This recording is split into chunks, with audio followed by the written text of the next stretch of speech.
Alors cette fois, je vais vous parler de la législation. Je vais vous expliquer un petit peu comment ça se passe vis-à-vis de la loi pour de l'agrivoltaïsme. La loi s'applique dès l'élaboration du dossier agrivoltaïque. En effet, il faut que son dossier comporte un document spécifique permettant de justifier du caractère agrivoltaïque du projet, services, activités principales, etc. Ensuite, il faut une demande d'autorisation d'urbanisme, sauf pour les projets d'installation photovoltaïque au sol inférieurs à 3 MW crête, ce qui est en soi à voir comme des petits projets agrivoltaïques. Mais je reviendrai sur ça dans un instant. Sinon, je vous laisse vous reporter aux documents publiés par l'État sur le sujet. Seul l'État français est compétent pour la délivrance des autorisations d'urbanisme relatives aux installations photovoltaïques compatibles avec l'exercice d'une activité agricole. Si on en revient au projet d'installation photovoltaïque au sol inférieur à 3 MW crête, c'est-à-dire de moins de 3 à 6 hectares selon l'espacement des panneaux, il faut savoir que ceux-ci ne sont désormais plus soumis à un permis de construire. Cependant, ces projets-là sont soumis à une étude d'impact. Dans tous les cas, un rapport initial doit permettre de définir le besoin agricole identifié, ainsi que le service direct apporté par les panneaux photovoltaïques. Les références de production doivent être précisées. Autrement dit, tout l'aspect technique propre aux panneaux solaires, dimension, nom du modèle, puissance par panneau solaire, tous ces éléments-là permettront notamment d'apprécier l'évolution de la production électrique dans le temps, après la mise en place de l'installation agrivoltaïque. Comme pour les petits projets agrivoltaïques, tous les projets soumis à étude d'impact doivent être examinés par l'autorité environnementale qu'il y a en France. Autorité qui délègue pour partie l'examen à la mission régionale d'autorité environnementale, abrégée MRAE. Cet avis vise à éclairer la manière dont le pétitionnaire a pris en compte les enjeux environnementaux. Un pétitionnaire est une personne qui dépose une demande auprès de l'État français. Si les MRAE bénéficient d'un accompagnement par des fonctionnaires, ces experts travaillent sur une base bénévole ou faiblement rémunérée. L'afflux de dossiers peut les submerger de travail et mettre en difficulté leur mission. Ainsi, une enquête menée dans le cadre de cette autosaisine auprès de 4 DREAL au cours de l'année 2024 révèle de nombreux projets photovoltaïques au sol, l'absence de recherche de sites artificialisés ou dégradés en premier lieu, aucune analyse de solution de substitution raisonnable au regard du moindre impact environnemental à l'échelle communale, voire intercommunale, n'est présentée. En région Centre-Val de Loire, 60 dossiers relatifs à des projets photovoltaïques ont été soumis à MRAE en 2023. Du fait de cet excès de projet, la MRAE n'a pu en examiner que 30. Une moitié a donc fait l'objet d'avis favorables par voie tacite. Autrement dit, comme la MRAE, ou pour aller plus vite, MRAE, n'a pas eu le temps de tout traiter dans les délais impartis, la moitié des projets déposés ont été validés sans réponse de leur part. Les projets d'installation agrivoltaïque doivent être également soumis à l'avis de la Commission départementale de préservation des espaces agricoles, naturels et forestiers, abrégé CDPENAF ou PENAF pour aller plus vite. Le délai à l'issue duquel l'avis de la CNAF est réputé favorable est de 2 mois. Autrement dit, un peu comme la MRAE, si la CNAF ne dit rien dans un délai cette fois de 2 mois, cela signifie que l'avis de la CNAF est favorable. Sinon, quand elle est sur le dossier du porteur de projet, elle va, avant de rendre son avis, auditionner le pétitionnaire. Le refus du pétitionnaire de se faire consulter par la CNAF, ou l'absence de celui-ci à la convocation de la CNAF, dès lors qu'il a été dûment convoqué, n'empêche pas la CNAF de rendre un avis exprès. Ainsi, lorsque la demande d'autorisation d'urbanisme ne justifie pas suffisamment que la construction supportant des panneaux photovoltaïques est nécessaire à l'activité agricole, la commission doit nécessairement auditionner le pétitionnaire pour lui permettre de présenter son projet et d'apporter des précisions aux membres de la commission. Sinon, en tant que tel, le projet agrivoltaïque doit respecter certaines règles pour réussir à être installé, dont celui du principe de non-concurrence. En vertu du principe de non-concurrence, entre activité agricole et production d'énergie, l'installation de panneaux solaires sur les terrains agricoles doit respecter les critères suivants. La surface maximale couverte par des panneaux photovoltaïques ne peut excéder 40% du terrain agricole. Le rendement de la production agricole sur un site agrivoltaïque doit être au moins égal à 90% de celui observé dans une parcelle témoin dépourvue de panneaux solaires. Autrement dit, le rendement par hectare sur la parcelle avec les panneaux ne peut pas être plus de 10% inférieur de celui d'une zone témoin. La zone témoin en question est une parcelle répondant aux conditions suivantes. Représenter une surface d'au moins 5% de la surface agrivoltaïque installée, dans une limite d'1 hectare. Être situé à proximité de l'installation agrivoltaïque. Ne comporter ni installation équipée de modules photovoltaïques, ni installation ou arbre apportant de l'ombre. Connaître des conditions pédoclimatiques équivalentes. Être cultivé dans les mêmes conditions que la parcelle sur laquelle est située l'installation agrivoltaïque. Mais cela peut avoir ses limites. Imaginez, demain, vous installez votre centrale agrivoltaïque. Pour respecter la loi, vous définissez et mettez en place votre zone témoin.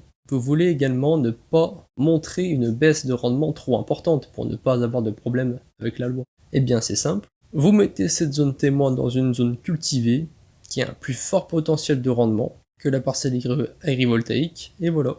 Imaginez que sur cette parcelle à faible production, vous produisiez 2 tonnes par hectare. Vous ne voulez pas montrer que vos panneaux solaires créent une baisse de rendement. Vous faites quoi? Vous prenez la parcelle qui est assez similaire à la vôtre, sauf que cette dernière produit 4 tonnes par hectare. Ainsi il se passe la chose suivante. S'il faut dans notre exemple un rendement de la production agricole sur un site agrivoltaïque qui doit être au moins égal à 90% de celui observé dans une parcelle témoin, et pourvu de panneaux solaires, on fait le calcul suivant. 90% des 2 tonnes de ma parcelle témoin fait cette année un rendement de 1,8 tonnes. Ma parcelle en agrivoltaïsme fait 4 tonnes par hectare. Il m'est donc, avec cette configuration, plus facile pour moi pour respecter la loi. Mais, il peut être dérogé à l'obligation de se référer à une zone témoin en présence d'une de ces 3 situations. Il y a une incapacité technique à créer une zone témoin. Cette dérogation prise sur décision préfectorale après avis de la CNAF s'applique uniquement aux installations dont le taux de couverture est inférieur à 40%. Il existe une installation agrivoltaïque similaire au niveau départemental ou régional et comportant une zone témoin connaissant des conditions pédoclimatiques équivalentes. Cette dérogation s'applique uniquement aux installations dont le taux de couverture est inférieur à 40%. Quand on parle du taux de couverture, on parle en fait du taux de couverture qu'appliquent les panneaux solaires sur la parcelle. L'installation utilise l'une des technologies agrivoltaïques éprouvées, figurant sur une liste établie par arrêté des ministères chargés de l'énergie et de l'agriculture, en fonction du mode de culture ou d'élevage, du procédé technique photovoltaïque utilisé et de l'implantation géographique. Donc voilà. Toujours à propos du principe de non-concurrence entre activité agricole et production d'énergie, l'installation de panneaux solaires sur les terrains agricoles doit respecter les critères suivants. La moyenne des revenus issus de l'agriculture ne doit pas être inférieure à celle d'avant l'installation agrivoltaïque. La moyenne des revenus issus de la vente des productions après implantation de l'installation agrivoltaïque ne doit pas être inférieure à la moyenne des revenus de la vente des productions antérieures, en tenant compte de l'évolution de la situation économique générale et de l'exploitation. Le revenu en question est ici l'EBE, autrement dit l'excédent brut d'exploitation. C'est un indicateur qui permet de savoir si l'agriculteur est rentable. Autre critère, la hauteur des panneaux et l'espacement entre les rangées de panneaux solaires doit permettre le passage des engins agricoles, la circulation, la sécurité physique et l'abri des animaux, et l'accès à l'ensemble de la parcelle. Ces ouvrages sont autorisés pour une durée limitée. Quand on parle de ces ouvrages-là, on parle des panneaux solaires, et sous condition de démantèlement au terme de cette durée ou au terme de l'exploitation s'il survient avant. Ces ouvrages présentent des caractéristiques garantissant la réversibilité de leur installation. L'installation agrivoltaïque ne peut être exploitée indéfiniment. Il est prévu une durée maximale de 40 ans pour exploiter sa centrale agrivoltaïque, avec une prorogation de 10 ans possible lorsque l'installation présente encore un rendement significatif. Prorogation qui signifie une extension d'autorisation dans le temps. Autrement dit, si je vous donne une prorogation de 10 ans, vous pouvez exploiter 10 ans de plus. Vous pouvez pas faire la prorogation, et vous pouvez pas en fait exploiter les panneaux solaires en agrivoltaïsme plus de 40 ans. L'installation agrivoltaïque doit être réversible. Pour assurer un bon démantèlement de la centrale agrivoltaïque, des garanties financières sont à la charge du développeur du projet agrivoltaïque, autrement dit l'installateur des panneaux photovoltaïques. Cette garantie est une consignation confiée entre les mains de la caisse des dépôts et des consignations. Pour plus de confort pour l'agriculteur, il est recommandé que cette garantie soit dans le bail amphithéotique conclu avec le développeur. Comme ça, il n'y a pas d'entourloupe. C'est au développeur d'effectuer le démantèlement. Un bail amphithéotique est un bail d'une durée minimum de 18 ans, entre deux parties prenantes qui n'ont pas de lien de famille, qui permettent de donner un droit à la personne non propriétaire des lieux. Une redevance est obligatoire pour le locataire. Du côté de l'assurance, afin de prévenir les incendies, il faut confier la pose à un professionnel. Pour garantir l'installation des panneaux photovoltaïques dans le respect de la réglementation, le mieux est de vous fier à des labels comme la mention RGE, Quali-PV. En cas de collision d'un véhicule sur un panneau solaire d'une parcelle agrivoltaïque, c'est l'assurance du véhicule qui est mobilisée. En revanche, si c'est un taureau qui percute l'installation et plie un poteau, le producteur d'énergie pourrait se retourner contre l'agriculteur propriétaire du taureau. Il est donc conseillé de faire signer entre l'exploitant agricole et le producteur d'énergie une clause de renonciation à recours où chacun s'engage en cas de sinistre à renoncer à se retourner contre l'autre partie.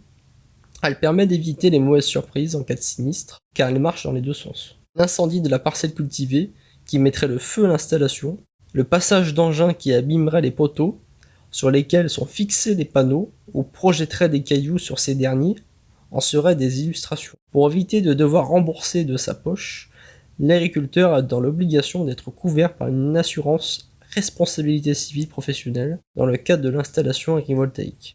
De leur côté, les artisans en charge de la pose des panneaux solaires ont l'obligation de souscrire à une garantie décennale.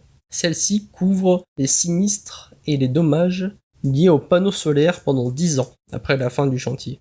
Comme le rappelle l'Argus de l'assurance, la jurisprudence admet que constitue un dommage d'une particulière gravité couvert par la garantie décennale non seulement l'incendie, mais également la simple menace d'incendie. En cas d'incendie lié à un défaut d'installation, vous pouvez donc vous retourner contre l'installateur et lui demander de faire jouer la garantie décennale.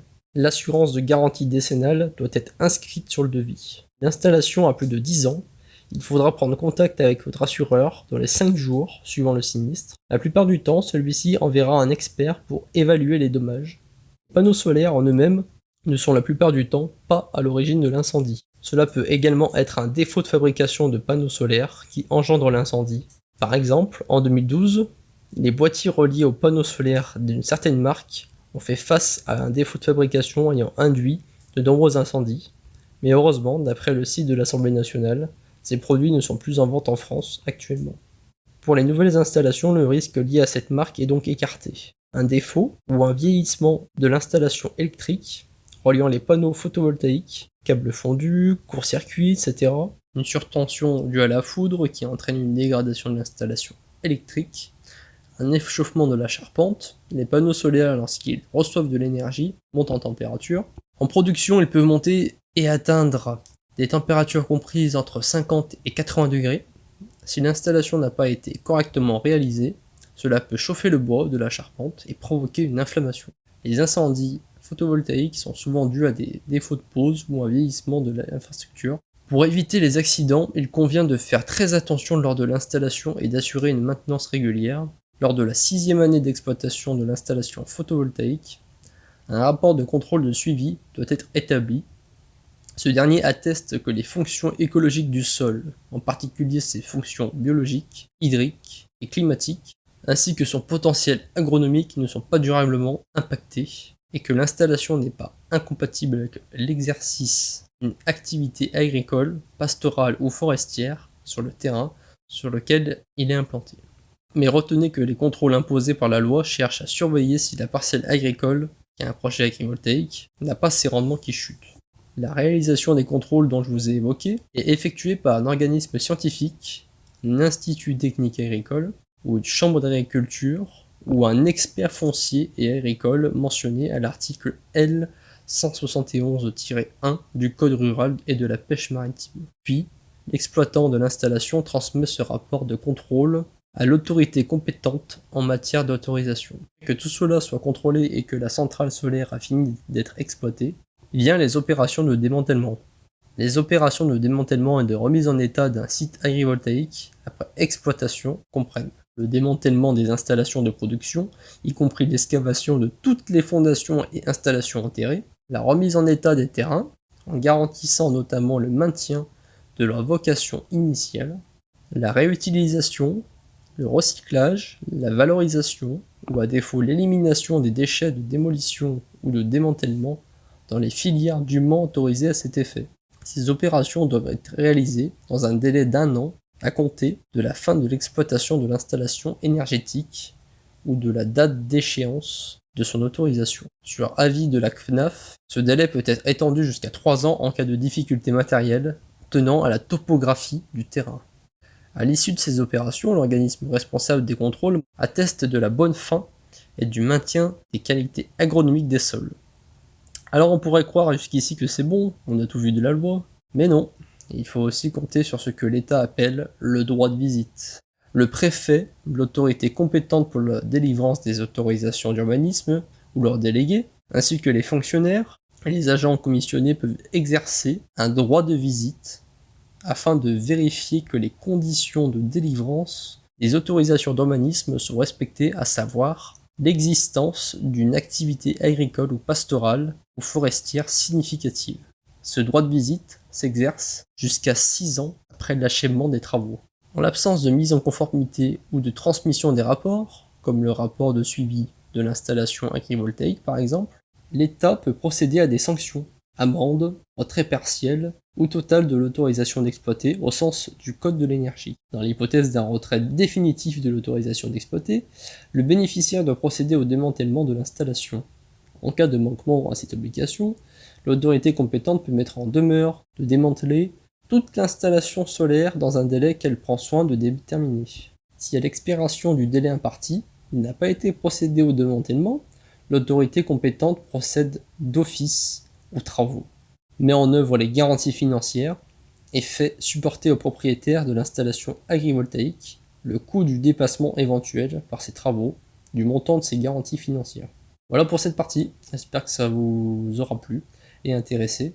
Quant à moi, je vous dis à une prochaine, n'hésitez pas à laisser un commentaire, à faire un don sur ma chaîne Tipeee et à suivre ce que je fais.